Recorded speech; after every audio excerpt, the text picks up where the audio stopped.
একটি মাত্র বিষয়ে গতকাল যেটার আলোচনা শেষের দিকে আমরা এক জায়গায় এসেছি, সেটার একটা লিখিত ভাষ্য আপনাদেরকে দেওয়া হবে। সেটা হচ্ছে সংসদে নারী প্রতিনিধিত্বের প্রশ্ন। এর বাইরে রাষ্ট্রপতির ক্ষমতা ও দায়িত্ব বিষয়ক আলোচনা হয়নি এই কারণে যেটা উপস্থাপিত হয়নি। আর নাগরিকদের মৌলিক অধিকার সম্প্রসারণ সম্পর্কিত প্রস্তাব, এটা আপনাদেরকে আলাদাভাবে দেওয়া হয়েছে। আমরা বলেছিলাম যে এর খুঁটিনাটি বিষয় নিয়ে আপনাদের মন্তব্যগুলো আমরা জানালে সামগ্রিকভাবে যেটা হয়েছে, প্রাথমিক পর্যায়ে আলোচনার সময় সকল দলই এই ব্যাপারে ঐকমত্য পৌঁছেছিলেন যে নাগরিকের মৌলিক অধিকারগুলো সম্প্রসারিত করতে হবে এই নীতিগত অবস্থানের জায়গায়, এবং সেই লক্ষ্যে দ্বিতীয় এবং তৃতীয় ভাগে, প্রধানত তৃতীয় ভাগে বিদ্যমান সংবিধানের পরিবর্ধন, সংশোধন, সংযোজন করতে হবে। আমি সেই সময় কমিশনের পক্ষ থেকে যে 5টি প্রস্তাব দেওয়া হয়েছিল, সে 5টির ব্যাপারে ঐকমত্য হয়নি। পাশাপাশি আপনারা প্রতিবেদনে যা ছিল সংবিধান সংস্কার কমিশনের, সেগুলো বিস্তারিতভাবে বাংলাদেশ জাতীয়তাবাদী দলের পক্ষ থেকে তাদের সুস্পষ্ট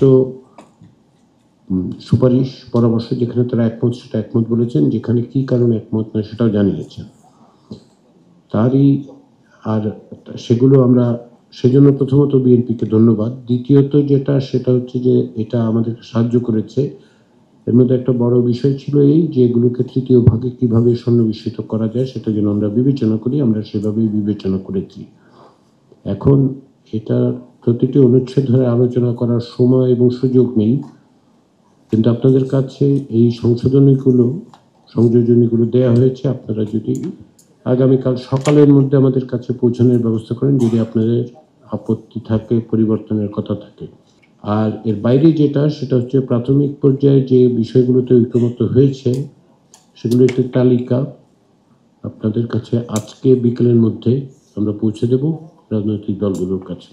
আর আলোচনাটা আমরা দ্রুত গতিতে অগ্রসর করতে হবে। আজকে বিকেল সন্ধ্যা পর্যন্ত, বা যদি প্রয়োজন হয় আরও কিছুটা দীর্ঘমেয়াদে, এবং কালকে আমরা সমস্তটা তৈরি করে যাতে একটা সকলের কাছে গ্রহণযোগ্য ঐকমত্যের জায়গাগুলি চিহ্নিত করা আছে এরকম একটি সনদ আমরা সকলের হাতে তুলে দিতে পারি।